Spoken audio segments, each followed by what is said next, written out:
Hey everyone, I'm really excited today to have Rod Wetzel on the podcast to talk about the work he does as a clean energy lawyer. Rod is a founding partner of the law firm Wetsel Lederle and based in Sweetwater, Texas, where he's practiced law for over 36 years. He's received the Ernest E. Smith Lifetime Achievement Award in Energy Law. He got his BA and JD from UT Austin, and he's previously taught law at the University of Texas at Austin, and he currently teaches law at Texas Tech. In 2011, Mr. Wetzel co-authored the first treatise on Texas wind law and really has been someone who has helped write the legal playbook for how wind has developed in the state. Rod Wetzel, welcome to the Energy Capital Podcast. Thank you very much. I appreciate you having me today. I just really wanted to kind of start off talking about, I'm not a lawyer, but I know in Texas, like a lot of law is based around energy law and particularly oil and gas law. So how did you get pulled into being basically the go-to lawyer for wind law in this state? Well, that's actually a pretty interesting story. I practiced all kinds of law because we were in a general practice here in Sweetwater, but primarily for the 25 years before wind came along in about 1999, I had primarily been an oil and gas lawyer. And I'd heard rumors about wind farms. In fact, once upon a time, I had a girlfriend in California, and I went out to Palm Springs, and I saw the wind turbines out there. And of course, at that time, they looked more like windmills. They were lattice towers, very small. It struck me at the time that looked more like Disneyland than anything that would ever happen in Texas until about December of 1999. A rancher client of mine, a longtime friend of the family, came in with a very thick sheet of papers and said he had a proposed wind lease on his property. And that was the very first wind lease that I did. And that sort of kicked off an avalanche of wind leases and projects in our area of West, spread out from here all over Texas. Even at the time when he came in, I was a skeptic that he was the kind of guy that was always looking for a new way to make some money, cut mesquite wood and sell it to aunts or any kind of innovative idea. He told me he had a wind lease from some landmen in South Dakota about erecting wind turbines on his land. I said, I think I would just pass on that one. He said, no, I want you to look over the lease and see if it doesn't have some viability and be as hard on them as you can. Just don't kill the deal because I think they might actually be onto something. So that's what I did. When you were looking over that wind lease, how different was it from the oil and gas leases and everything else that you had been looking over? Do you recall? Well, it was similar in some respects. In one respect, it was all energy biased. There weren't really any provision in favor of the landowner. It was more like the old Producers 88 oil and gas leases, but those are 2 pages long. This was like a 50 lease. Yeah. And he asked me to look it over, and after a few days, he came back and said, what do you think? I said, I'd throw it in the trash because it's really completely in favor of the wind company, and those people are going to tear your place up, and you'll never make any money. And that's when he urged me to go ahead and try to make a deal with him, which after a number of months, we were able to do that. And the company was actually out of California. It was GE Wind, which at the time was part of Enron. As you know, had its own stigma involved. Yeah. We managed to get it done. And the good news about him, the guy's name was W.A. Oatman, we were able to get the lease negotiated. That was the very first lease I did. It's on the Double Heart Ranch, it's up on the Callahan Divide, it's a ridge just south of Sweetwater where the elevation goes up about 500 feet. Wind really blows up there. And he was able to eventually get about 33 turbines built on his property. So, how many wind leases have you done since that first one, you reckon? It would be hard to calculate. I would say probably somewhere in the 10,000 range, maybe. Some of these projects would have as many as 300 or 400 landowners that we would all represent. And that made it really a challenge for lawyers. And that, how do you meet with 300 people at the same time? You have to find a convention center or a church or a barn or whatever. And that began the concept of having sort of a town hall meeting of landowners to negotiate wind leases, which turned out to be a very efficient way of doing it because everybody got the same terms and we had more bargaining power with the wind company. After that first lease kind of showed up and you worked through it, when did you do the next one? How did that part of your business grow? Well, the good news about a small county like Nolan County, which is only about 15,000 people, they had approached many of the landowners in that area. A lot of them had been clients of mine already for years. Okay. Once the word got around that Wetzel had worked out a wind lease for the Oatman family and they got paid some money and looked like it might be a real deal. No joke. This is a fact. One day I looked out, the secretary said, "What are we going to do with all these people?" Because I went downstairs and there was a line of people that went about 2 blocks down the street waiting to try to get into my office. So that's a real good problem for a lawyer to have. Yeah. And, it just exploded from there in that we were the only firm around for a good while that were representing landowners and wind leases. And so when the word spread, we didn't need to set up a billboard. They just came. Yeah, that makes a lot of sense. I mean, that'd be interesting to have folks lined up around the corner. It'd be like if you were selling the newest iPhone or something out there. No, exactly. It was a fun time for sure. And it just spread like wildfire. I mean, that was the first wind project in Sweetwater. Yeah. And after that, many other companies started coming here and setting up projects. And then at one point in time, we had the 3 largest wind projects here in Nolan County in the world.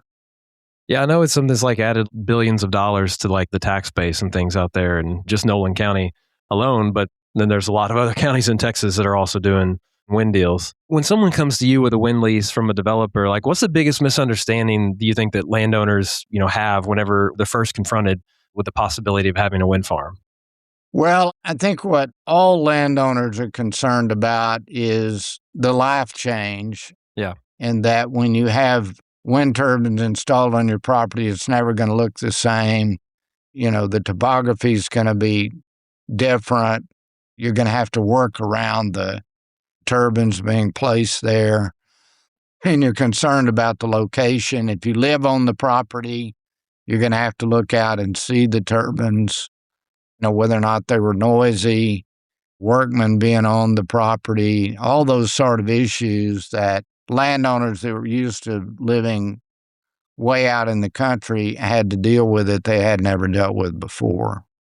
Yeah, but I guess the flip side of that is they're generally getting compensated for having those wind turbines on their property, though, yeah? That was the driving force. Yeah. The fact that the money was good, or at least had the promise of being really good. They actually arrived at the right time because about 99, 2000 period of time, it hadn't rained here for about 7 years. The cattle market was bad. We're located on the eastern shelf of the Permian Basin. Most of the oil production was at a low ebb.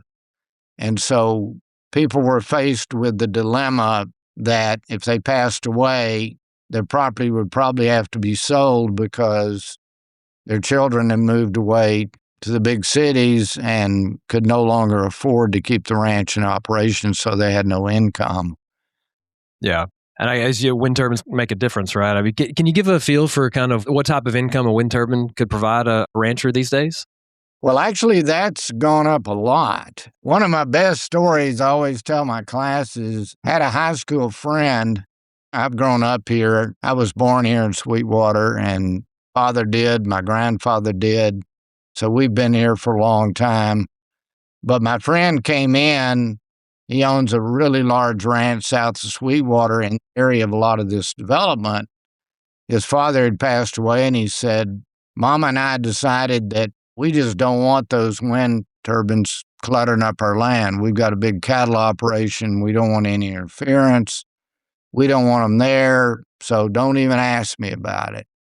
So I said, okay. Well, in about 6 months, he came back and he said, well, Mama said that if we're going to have to look at them, we might as well take the money.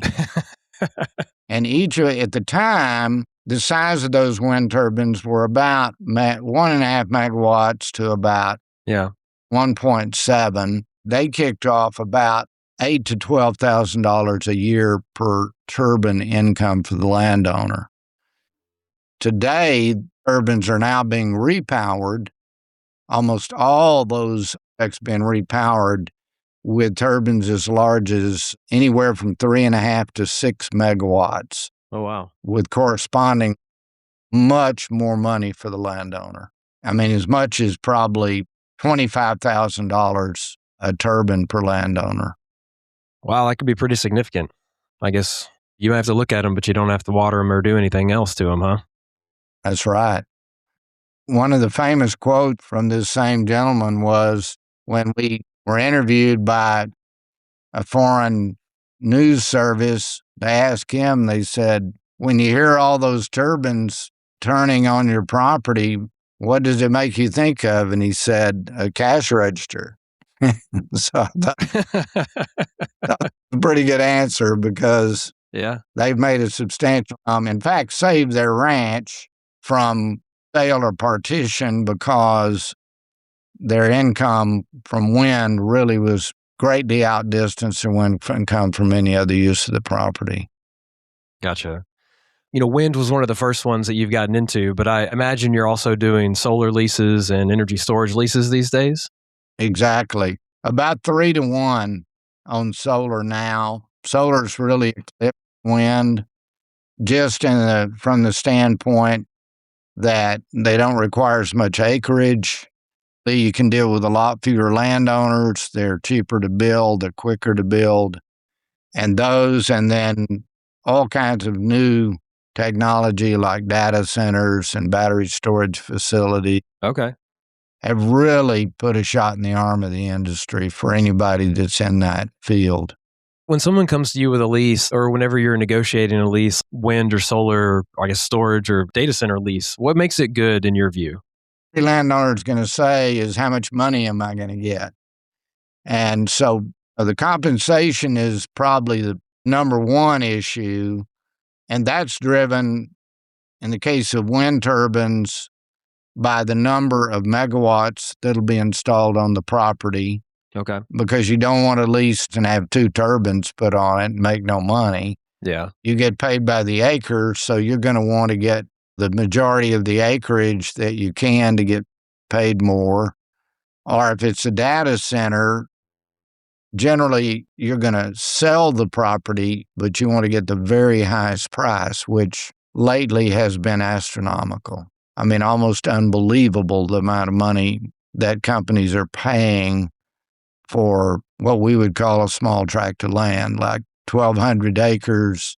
It's not unusual for the starting price on 1,200 acres to be $50,000 an acre or above. We've seen as high as 100, or highest I've seen is 350,000 an acre, which is, when you add it up on 1,200 acres, that's a fantastic sum of money. Wow, and that's for a data center you were talking about? Yes, for a data center. So that's sort of the new thing. We still have wind. We're still doing a lot of wind leases, but like I say, more solar than wind. But now data centers have come on the scene and we're doing a lot of those. The great thing for our firm is that we started out doing wind leases here, and now we're pretty much nationwide. We do a lot of work in different states, including Texas. So it's really been a good deal for us and the legal community as a whole.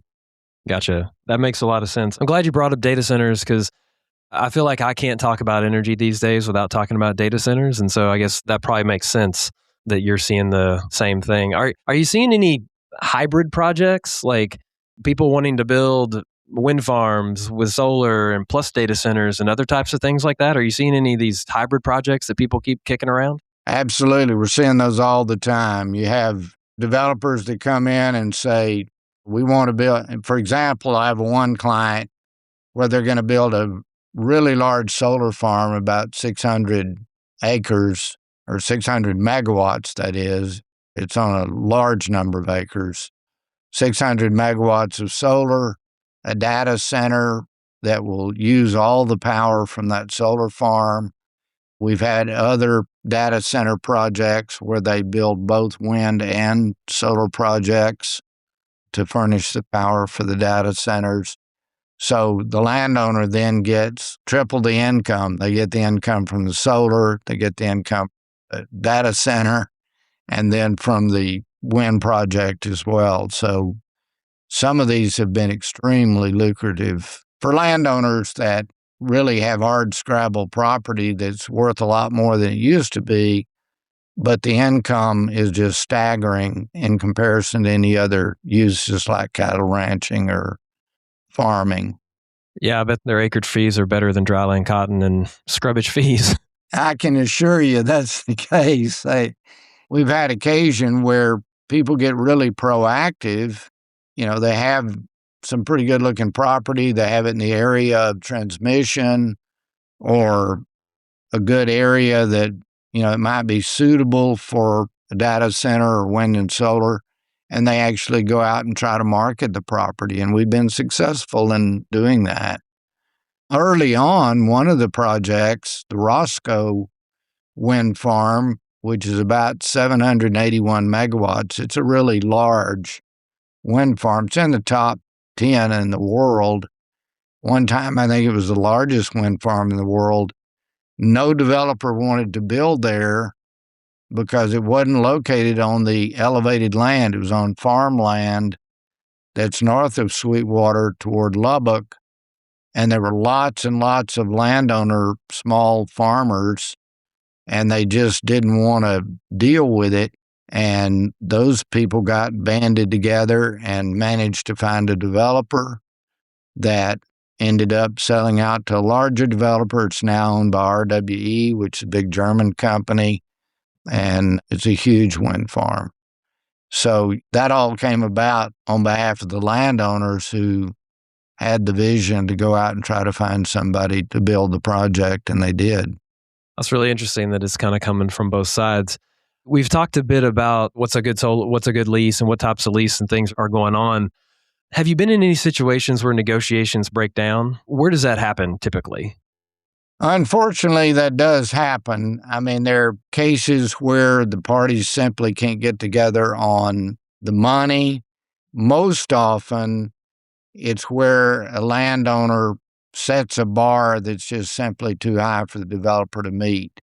For example, a landowner may say, I'm not going to encumber my property with wind turbines unless you build 60 megawatts or you build 100 megawatts of wind on my property.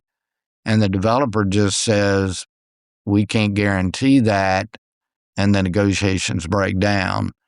Or if the parties can't get together on other essential terms of the lease. But that's fairly rare. It's typically a win-win situation. It's pretty rare that projects don't get consummated, but it does happen, unfortunately, from time to time. It's just like any other business. Some deals work and some don't. We're in the early stage of this business as opposed to the oil company that's oil business has been around for 130 years. Wind's only been really around about 25 years. And so we're still in sort of the honeymoon stage where usually it's a win-win deal. Everybody's happy to get it done and looking forward to getting the money. Yeah, speaking over kind of that 25 years, you're talking about still being kind of in the early stages, but wind is in particular has gone through a couple phases. In particular, about a decade ago or so, or a little bit more than a decade now, we finished the competitive renewable energy zone lines, or the CREZ lines. How did the CREZ lines change what was possible to do out in West Texas in terms of energy development? Actually, the change was really monumental. At the time, we began to run into the issue of having curtailment and not being able to build additional projects because the transmission had been filled up. or the existing transmission was filled up. And that added an extra 18,000 megawatts of transmission, so a lot more projects could be built.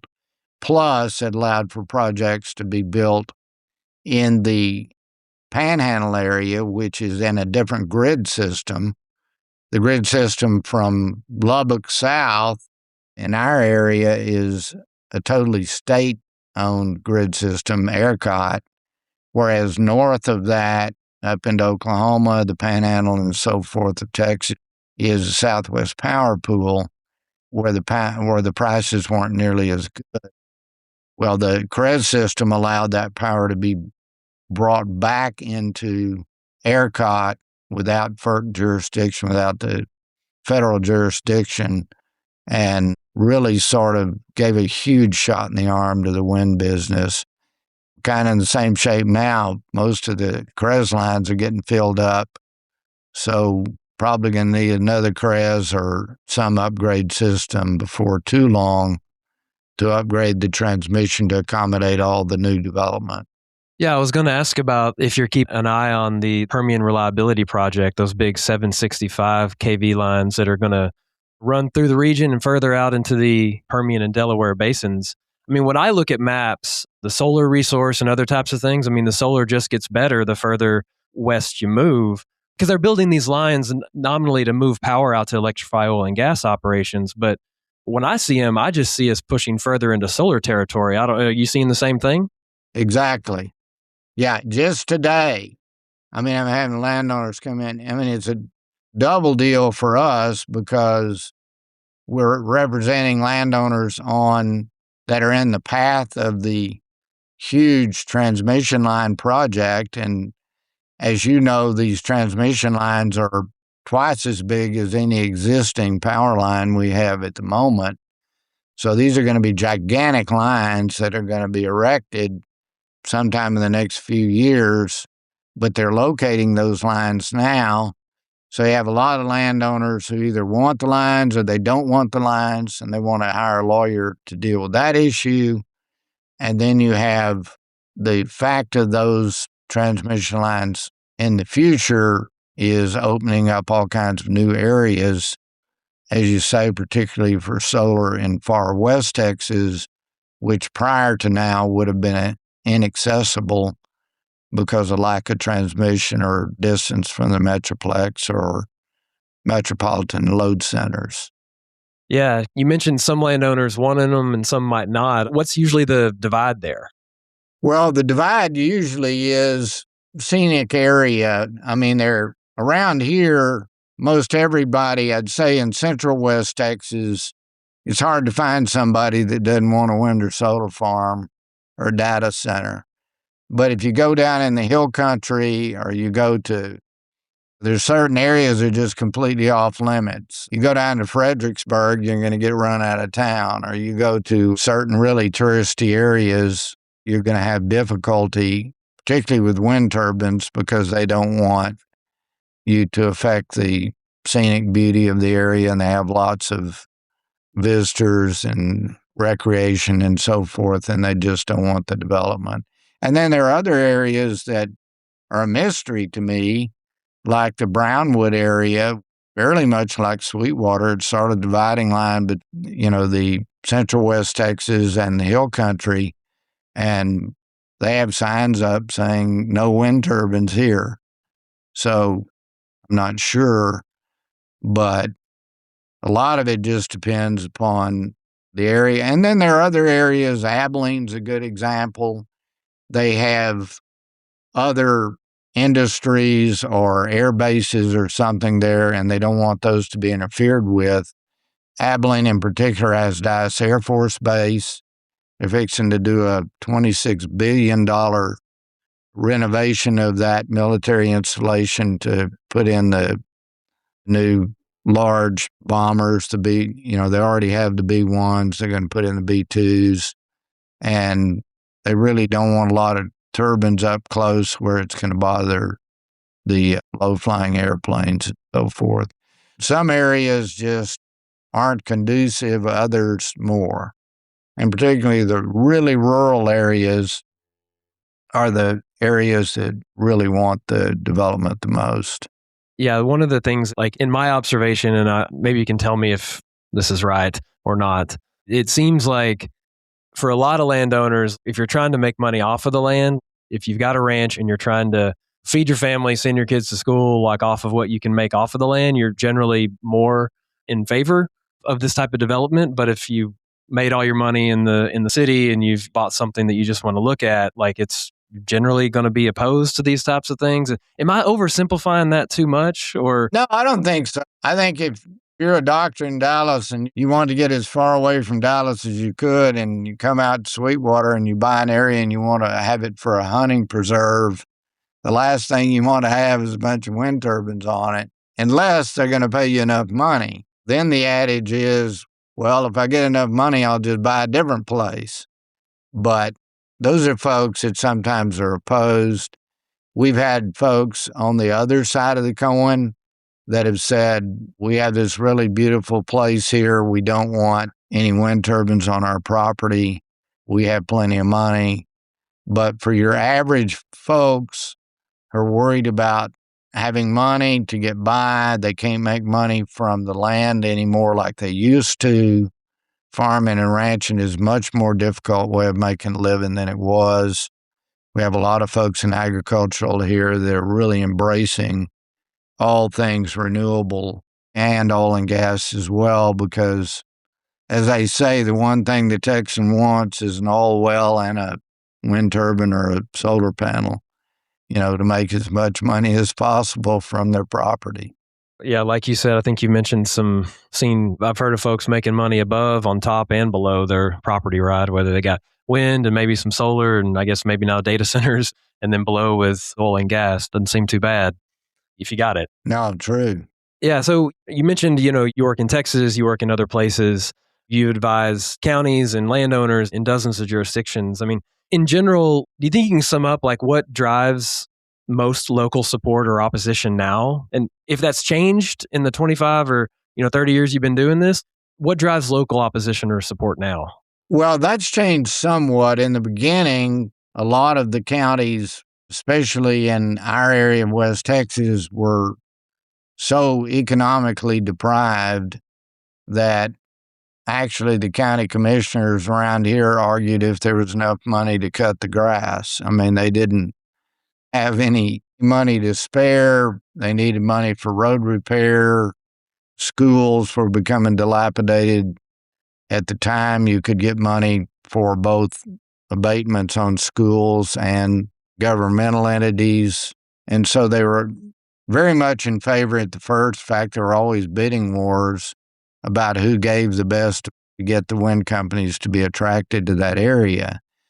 Now, with lots of development, there is some opposition, and some people that are on these county commissions are figuring we've got plenty of development in the county. We're not going to be quite as generous as we were in the past. But that's not always the case. I think most of them are still, they want to get a better deal for the county, but I think they're still in favor of trying to make a deal. You mentioned before Sweetwater, just to give a really good example that I always talk about.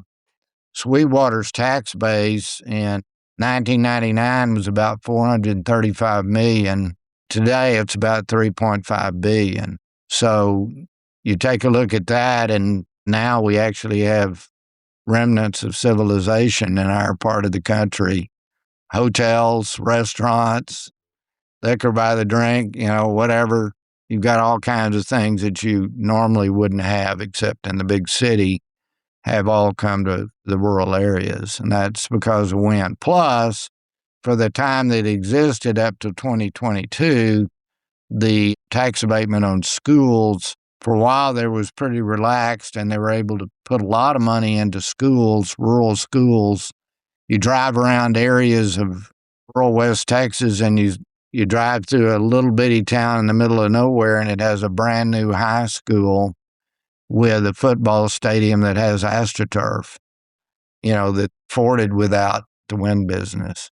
So that's kind of neat, in that we've been able to really revitalized the area. And one other deal I'll mention that I think is really important is we really had a declining age population in lots of areas of West Texas and other states as well, in rural areas, where in the past, when there were lots of family businesses, the young people would graduate from college and come back and take over the family business. Well, after the Walmarts and the Kmarts and the big conglomerates came in, they ran all the small shopkeepers out of business pretty much. And the young people didn't have any jobs unless they were professionals to come back to a small town. And so you had your average age in a lot of rural areas was 65 or above. Well, today, with jobs in the wind industry, solar, all these data centers and so on, you're having a lot more young people either live off the income and find things to do around here. So we have a younger population base than we've ever had. Many years, I'd say since I was in high school. Is one of those things that folks find to do is to go to your bar? Well, I guess you could say that's a spinoff of the wind business as well. There were a lot of workers hanging around that needed a place to go after hours and no place existed. So we had half of our building was vacant, and we decided we're first going to put in a coffee and bookshop. And when I found out that only probably lasts about 6 months before it went broke, somebody suggested maybe you ought to put in a wine and beer bar and you'll make money. And it's worked out. We did that. So there are lots of workers from these wind farms that stop in, and they stay at the hotels, and a good example right now is, as you know, they're building a really large data complex in Abilene, and I'm told there's not one single hotel anywhere in Abilene to stay now. They're all filled with workers. There are probably 1,500 workers on that project. There are no hotels. There are no rent houses. There are no houses to speak of at all. And even the outlying communities, people are living as close as 35 miles away in Sweetwater, driving over to work. So that's a big plus, too. Yeah, that reminds me when the fracking business was just getting started. And there was a lot of folks that were coming into West Texas back when you needed like 12 roughnecks per well. I think they've economized that down where you don't need as many necessarily. It just reminds me of that time when basically you couldn't find a hotel room and the liquor store would run out of beer on a Friday, right? Exactly. One of the things that I've heard on that project, particularly the data center project in Abilene, that electricians are making the equivalent of like $400,000 per year working double overtime or whatever it is, just because they just need so many of them right now. Have you heard that too? I've heard that too. And what I've heard is those poor guys are working I heard they're working 2 weeks on and a couple of days off full time. And they're planning on being there for a couple of years. And that's where it was here. First, we're building all these projects. One of the requirements in the tax abatements that were granted by the county was that they use local goods and services if they were comparable in price. And therefore, all the dirt contractors, all the local electricians, everybody was just swamped. And you had that trickle-down theory where they made money and they went out and spent money and bought more clothes here, did more things here, more businesses opened up. And it's just been good all the way around. It's made life a lot more comfortable in rural areas than it's ever been in my lifetime. Gotcha. If you can imagine Texas 10 years from now, kind of what does this industry look like? Well, the good news, and this is another thing I tell my students, because I have a lot of people always wonder if I'm an easy grader or if they really are interested in the subject matter. But I teach a course on wind and solar law, and I usually have about 50 students in there. And, amazingly, at the beginning of the semester, they know absolutely nothing about what the course is about. They just heard it was fun. And by the end of the semester, they're saying, hey, I really want to go into this area. And what I tell those people is the good news is, as maybe wind and solar are still there, but de-emphasized, now we've got green hydrogen plants, we've got data centers, we've got battery storage facilities. Who knows what we're going to have in the future? Probably small nuclear plants. We're going to have all kinds of things, and there's always something new. So I've been doing this now for going on 26, 27 years. Consistently, that's basically all we do. We do some oil and gas as well, but we're hiring more and more lawyers because there's just too much work. And I tell people in the class, get out there and get those jobs, because they're not still, after 25, 26 years, there are not enough persons who are trained in this industry, either in the legal aspects or the other aspects, to get the job done. So people are paying really good salaries. The salaries at the industrial part, the developers paying, are comparable with the really large law firms in the big cities, which is sort of amazing to me. Yeah, no, absolutely. I think I share, the sentiment that Texas is the energy state, and, renewables, wind, solar, storage, small modular nuclear, new stuff. It's all just other forms of energy that we're going to use as a state. Rod Wetzel, I really appreciate you coming on the Energy Capital podcast today. Well, thank you. It's been a real pleasure. And I can tell you, as you know, our trip to Australia, we're not the only place in the world that is really looking at renewables for the future. I think it has a great future. I don't think anybody can go wrong about getting in this area of law or industry, either one. I think it's going to be here for many, many years to come. We first connected over some work that I was doing on landowner payments and taxes and things like that associated around wind and solar and now storage across Texas. But I don't think we ever actually met in person until we met in Australia. And I'm pretty sure it was at a bar, or maybe it was like a beer house or something like that.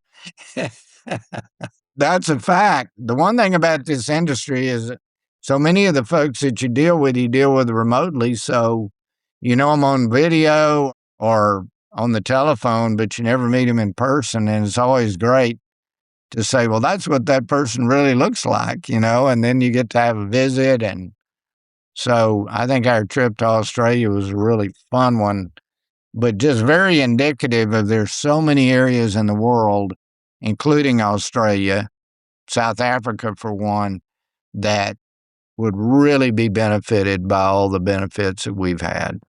So I'm really happy to be on. Yeah, I think one of the things in particular, and the building out of the transmission that the state does from time to time, whether that's the CREZ lines or the Permian Reliability Project, like really acting as an economic enabler for the rest of the state, whether that's new forms of energy or allowing us to have cheaper forms of energy to, support other industries and things like that. And yeah, we think we were doing the same thing in Queensland, Australia. They're trying to figure out if, they can do that kind of thing. I think it's a good model. It's fun to be here. I'm pretty sure you feel the same way. Yeah. It's great to go to an area where it's like going back in time. You take a look at that area and they're where we were 25 years ago. And so you think, wow, wouldn't it be fun just all over again? So I think there are many areas of the world that they're still where we were 25 years ago, and that's great. That leaves a big opportunity for folks to go there and help those people do what we did and have the benefits that we have. Absolutely. Thanks for listening to the Energy Capital Podcast. If today's conversation helped you make better sense of how the energy system actually works, share the episode with a colleague and hit follow on your podcast app. You can find us on Apple Podcast, Spotify, and all the usual platforms. For deeper analysis and context each week, subscribe to the Texas Energy Empower at texasenergyempower.com. That's where you'll find every episode, every article, and our latest updates. We're also on LinkedIn, X, and YouTube, where we share clips, insights, and ongoing commentary on energy policy, markets, and the grid. Before we go, a quick note.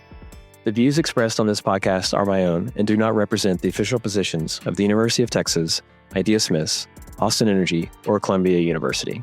A big thanks to Nate Peavy, our producer. I'm Joshua Rhodes. Thanks for listening. We'll see you next time.